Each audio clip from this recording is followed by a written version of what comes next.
এদিকে গ্রামীণ টেলিকমের বিরুদ্ধে 25 কোটি 22 লাখ টাকা আত্মসাতের অভিযোগে ডক্টর মোহাম্মদ ইউনূস সহ 13 জনের বিরুদ্ধে মামলা করেছে দুর্নীতি দমন কমিশন দুদক। ৫৪,০০০ কোটি টাকা এই ৫ই আগস্টের পরে এই শেয়ার বাজার থেকে লুট করা হয়েছে।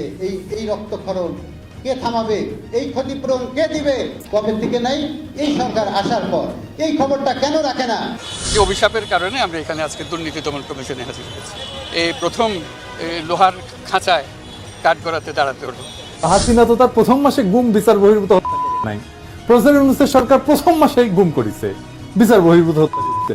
প্রথম মাসে ডিজিএফআই বট বাহিনী লালায় দিছে, আমার ভিডিও রেস্ট্রিক্ট করে দিচ্ছে।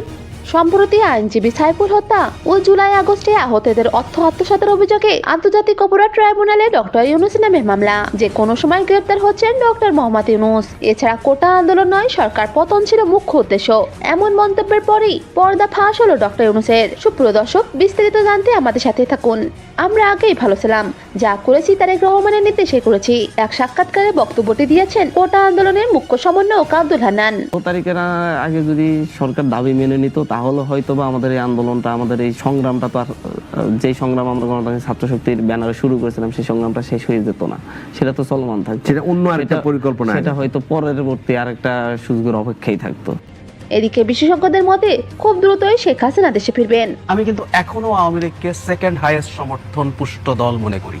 শেখ হাসিনা বাংলাদেশে ম্যাজিক্যালি একেবারে জাদুকরি কায়দায় তিনি ফিরে আসতে পারেন। সুপ্রিয় দর্শক, বর্তমানে আপনি কাকে ক্ষমতায় চান অবশ্যই জানান কমেন্টে।